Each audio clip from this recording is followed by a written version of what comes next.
ఈ ఇండియా అలాగే యుఎస్ కి సంబంధించి H1B కావచ్చు, స్టూడెంట్స్ సంబంధించి కావచ్చు, ట్రంప్ ఎందుకు అంత కోపడుతున్నాడు, ఏ రకంగా ఇల్లీగల్ ఇమిగ్రెంట్స్ ఇండియా వైపు నుంచి ఏ రకంగా ఎంట్రీ ఇస్తున్నారు, అక్కడ ఎంత సీక్రెటివ్ థింగ్స్, ఇండియన్ మీడియా ఏ రోజు మాట్లాడినటువంటి విషయాలు మనం ఈ రోజు మాట్లాడుకుందాం. ఒక 2000 లైక్స్ అడుగుతున్నాను నేను, అంతకుమించి మిమ్మల్ని ఏం అడగట్లా. ఆ ఒక లైక్ ఇచ్చేసి మీరు వీడియో చూడడం కంటిన్యూ చేయండి. 2022 నుంచి మీరు చూసుకుంటే, అది అఫీషియల్ లెక్కల ప్రకారం 2022లో వచ్చినటువంటి రిపోర్ట్ ప్రకారం 7 లక్షలకు పైగా మంది ఇండియా నుంచి ఇల్లీగల్ ఇమిగ్రెంట్స్ ఉన్నారు. లీగల్ కాదు, లీగల్ ఉంటారు, ఎన్నో ఎన్నో లక్షల మంది ఉండొచ్చు.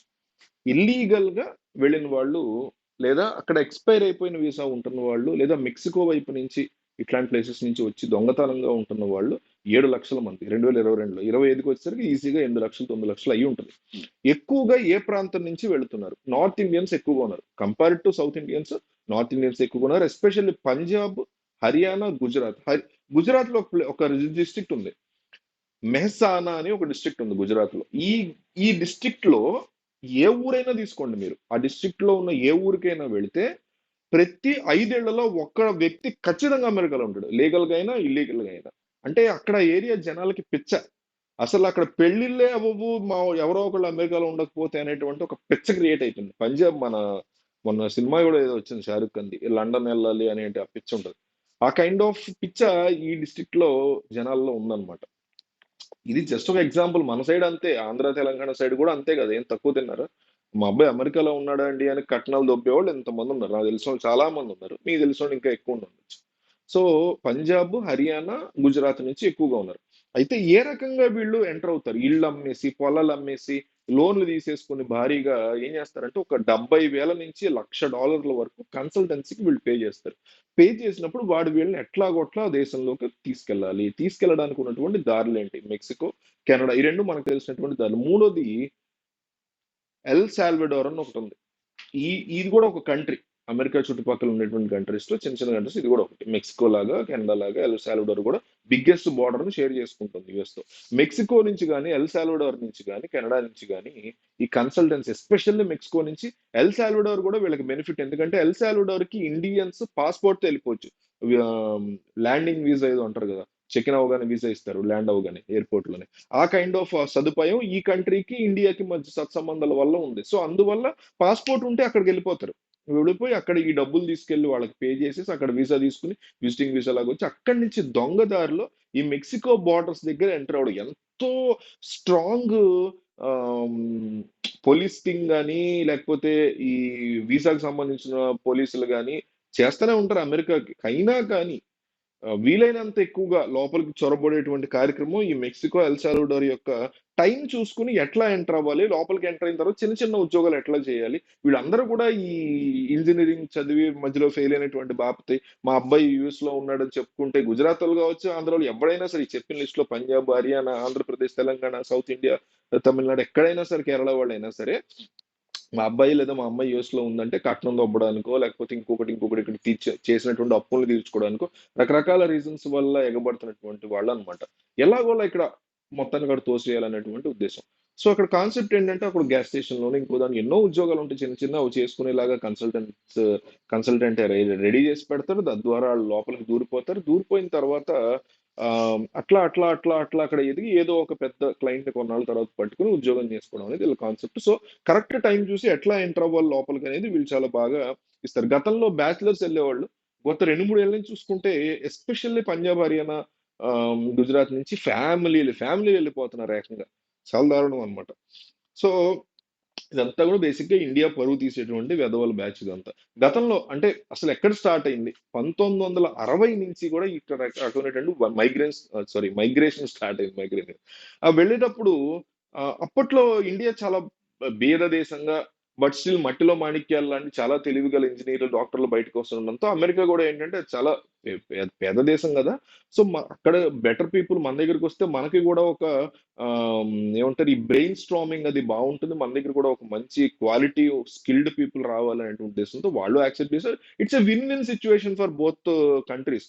కానీ అది నెమ్మదిగా వీళ్ళు ఏం చేశారంటే, ఫస్ట్ లో క్రీమీ లేయర్ మాత్రం వెళ్ళేది, పైన ఉన్నటువంటి వాళ్ళందరూ మాత్రం వెళ్ళేది. కానీ ఇప్పుడు దాన్ని కంప్లీట్ గా ఒక ఎక్స్ప్లాయిటేషన్ లా చేసేసారు. అబ్బా, అదొక పెద్ద వ్యాపారం లాగా, అంటే ఒక సైకిల్ ఆఫ్ వ్యాపారం లాగా చేసేస్తున్నారు దాన్ని.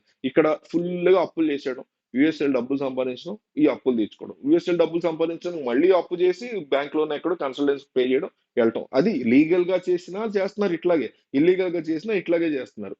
ఇదంతా కూడా ఇల్లీగల్ గా వెళ్లే వాళ్ళకి సంబంధించినటువంటి ఇది. ఇండియాలో సిచ్యువేషన్స్ బాగాలేక అక్కడ బెటర్ లైఫ్ కోసం కూడా వెళ్ళిపోయి ఉంటారు. ఆబ్వియస్లీ ఇండియాలో ట్యాక్స్ సిస్టమ్ కావచ్చు, ఎన్ని ఫుల్ ట్యాక్స్లు కడతాం, మనకు రోడ్లు ఉండవు, మన బొంద ఉండవు.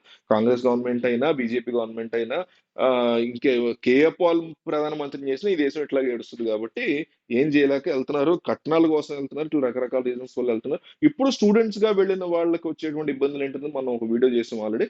ఆల్రెడీ వెళ్ళి అక్కడ క్యాంపస్ లో మాత్రమే పని చేసుకోదగ్గ వాళ్ళు బయట కూడా పని చేస్తున్నారు, వాళ్ళు ఉద్యోగాలు పీకేస్తున్నారు ట్రంప్. ఎందుకంటే లోకల్స్ కి ఉద్యోగాలు రావట్లేదు కాబట్టి వాళ్ళు ఇప్పుడు నోరు మూసుకుని ఇండియా నుంచి వచ్చినటువంటి డబ్బులతో మాత్రమే బతకాలి. ఇది స్టూడెంట్స్ కి లీగల్ గానే ఉంటున్నారు, బట్ ఇల్లీగల్ జాబులు చేస్తున్నారు, వాళ్ళకి ఇబ్బంది. ఇంకో రకం ఏంటంటే, ఈ H1B వీసాల మీద వెళ్ళిన వాళ్ళు, ఉద్యోగాలు చేసుకునే వాళ్ళకి ఆల్రెడీ వీసా ఎక్స్పైర్ అయిపోయిన వాళ్ళకి వాళ్ళ క్లయింట్, వాళ్ళ ఆఫీస్ సంబంధించినటువంటి క్లయింట్ ఎవరైతే ఉన్నారో వాళ్ళు మళ్ళీ దాన్ని ఎక్స్టెండ్ చేయకపోతే కూడా చాలా మంది ఉంటున్నారు. అదొక ఇబ్బంది. ఇప్పుడు చెప్పుకున్న ఇల్లీగల్ మైగ్రెంట్స్ వాళ్ళు రావడం ఎంట్రీ, ఇల్లీగల్ వస్తున్నారు. అది ఇంకా డిజాస్టర్స్ థింగ్. మన తెలుగు బంగారాలు అయితే కేవలం చాలా మంది అబ్బాయిలు కట్నాల కోసం, చాలా మంది అమ్మాయిలు బాబులు చేసిన అప్పులు తీర్చడం కోసం వెళ్తున్న వాళ్ళు చాలా పెద్ద లిస్టే ఉంది. ఒకసారి ఊహించుకుంటే మనం ఇండియాలోకి, ఇది ఇండియాకి సంబంధించి అత్యంత పరువు తీస్తున్నటువంటి పని. దీని మీద ఇండియన్ గవర్నమెంట్ కూడా చాలా సీరియస్ గా దృష్టి పెట్టాలి. ఇప్పుడు రోహింగ్యాలు వస్తున్నారు ఇండియాలోకి. శరణార్థులు ఇంకో రకం వస్తున్నారు. శరణార్థులు అంటే అర్థం చేసుకోవచ్చు. కానీ రోహింగ్యాలో చాలా మంది అట్లా కాదు. రోహింగ్యా ముస్లిమ్స్ ఇండియాని అటాక్ చేయడానికి కావచ్చు, ఇండియాలో తలదాచుకోవడానికి కావచ్చు, చిన్న చిన్న పనులు చేసుకోవడానికి రకరకాల రీజన్స్ వల్ల వస్తున్నారు. మరి వాళ్ళు మనం యాక్సెప్ట్ చేయలేకపోతున్నాం కదా, చేయకూడదు కూడా కదా. వాళ్ళు లీగల్ గా వస్తే ఓకే, బట్ ఇల్లీగల్ గా వాళ్ళు వస్తున్నప్పుడు దాన్ని మనం ఎంత గట్టిగా కండెమ్ చేస్తున్నాం. అది చేస్తూనే మన వాళ్ళు కూడా అట్లా వేరే దేశం విషయంలో చేస్తున్నప్పుడు మనం కూడా ఒళ్ళు దగ్గర పెట్టి వాళ్ళు వెళ్లకుండా ఆపేటువంటి బాధ్యత ప్రతి ప్రభుత్వం మీద ఉంది. ఇక్కడ హర్యానా ఉంది. హర్యానాలో మరి ఎవరు? బీజేపీ కదా గవర్నమెంట్. గుజరాత్ ఎవరు? నరేంద్ర మోడీ సొంత డిస్ట్రిక్ట్, సొంత రాష్ట్రం కాదా అది. పంజాబ్ ఉంది, కాంగ్రెస్ పార్టీ దానికి సంబంధించిన ఈ బాధ్యత తీసుకోదు. ఢిల్లీ నుంచి వెళ్ళేవాళ్ళు మరి ఆపు బాధ్యత తీసుకో. తెలుగు రాష్ట్రాల్లో కాంగ్రెస్ ఉంది, లేకపోతే ఇటు కూటమి ఉంది, లేకపోతే మొన్నటి వరకు జగన్ ఉన్నారు, అంతకు ముందు వరకు కేసీఆర్ ఉన్నారు. వీళ్ళు బాధ్యత కదా. దీని గురించి కూడా వీళ్ళు ఆలోచించుకుని దీనికి సంబంధించి అవేర్నెస్ క్రియేట్ చేయాలి. అట్లాగే ముఖ్యంగా అన్నిటికంటే ముఖ్యం ఏంటంటే, ఈ దేశంలో కట్టినటువంటి ట్యాక్స్ కి తగ్గట్టు రోడ్లు ఉండాలి, బతుకులు ఉండాలి, జీవితాలు ఉండాలి, ధరలు కాస్త రీజనబుల్ గా ఉండాలి. బతకగలిగేటువంటి ఒక దేశాన్ని సర్వనాశనం చేస్తున్నటువంటి ఈ రాజకీయ నాయకులు, ఎనీ పార్టీ తీసుకోండి, కాంగ్రెస్ నుంచి, బీజేపీ నుంచి, కేఏ పాల్ వరకు, దేశంలో ఏ రాజకీయ పార్టీలు నాయకులను తీసుకున్నా వీళ్ళందరూ నాశనం చేసే దిశగా వెళ్తున్నారు తప్ప బాగు చేసే దిశగా వెళ్ళట్లేదు. సరైనటువంటి న్యాయం దక్కట్లేదు. ఎక్కడా కూడా అనిశ్చితి, ఒక అసంతృప్తి తప్ప ప్రజల్లో సాటిస్ఫాక్షన్ అనేది లేకపోవడం వల్లే అవతల చూస్తున్నారు వాళ్ళు. వాళ్ళు కెనడా చూసారా, లేకపోతే అమెరికా చూసారని పక్కన పెడితే, ఇప్పుడు పాకిస్తాన్ వైపు, బంగ్లాదేశ్ వైపు చూడరు కదా. ఎందుకు? అవి ఇంకా మనకంటే దరిద్రంగా, నీచంగా ఉన్నాయి. శ్రీలంక వెళ్ళమంటే వెళ్తారు ఈ లెవెల్లో, ఈ అప్పులు చేసి వెళ్ళరు కదా. ఎందుకు? బెటర్ లైఫ్ స్టైల్ అనేది, బెటర్ లైఫ్ అచీవ్మెంట్స్ అనేవి అక్కడ పాసిబుల్ గా కనపడుతున్నాయి. ఆల్రెడీ కొంతమంది వెళ్ళి ఇల్లీగల్ గానో, లీగల్ గానో ఏదో ఒకటి వెళ్ళి బతుకుతున్నారు కదరా నాయన, మనం ఈ దరిద్రాన్ని వదిలేద్దాం ఈ దేశాన్ని అనే ఫీలింగ్ ని క్రియేట్ చేస్తున్నటువంటి, ఎన్నో సంవత్సరాల నుంచి క్రియేట్ చేసిన కాంగ్రెస్, గత 15 సంవత్సరాలుగా క్రియేట్ చేసినటువంటి బీజేపీదే, దాంతోపాటు ఈ స్టేట్ లో ఉన్నటువంటి రాజకీయ పార్టీలవి, రాజకీయ నాయకులవి ఈ ఈ పాపము, లేకపోతే ఈ తప్పు వాళ్ళ మీదే వేయాలి. ఫస్ట్ తప్పు అయితే వాళ్ళదే అవుతుంది అనేది నా పర్సనల్ ఫీలింగ్. మీకేమనిపిస్తుంది కామెంట్ చేయండి. కింద ఒక వాట్సాప్ లింక్ ఇచ్చి అందులో జాయిన్ అయితే మీకు పిన్ మెసేజ్ ఉంటుంది. ఆ మెసేజ్ లో మీకు ఆ గ్రూప్ ఏంటనేది అర్థమవుతుంది. మీరు, మీకు నచ్చిందంటే కంటిన్యూ అవ్వచ్చు. అట్లాగే ఇందాక చెప్పిన 2000 లైక్స్ టార్గెట్ పెట్టుకున్న, దయచేసి 2000 లైక్స్ టార్గెట్ కూడా నాకు చాలా హెల్ప్ఫుల్ అవుతుంది. Thank you.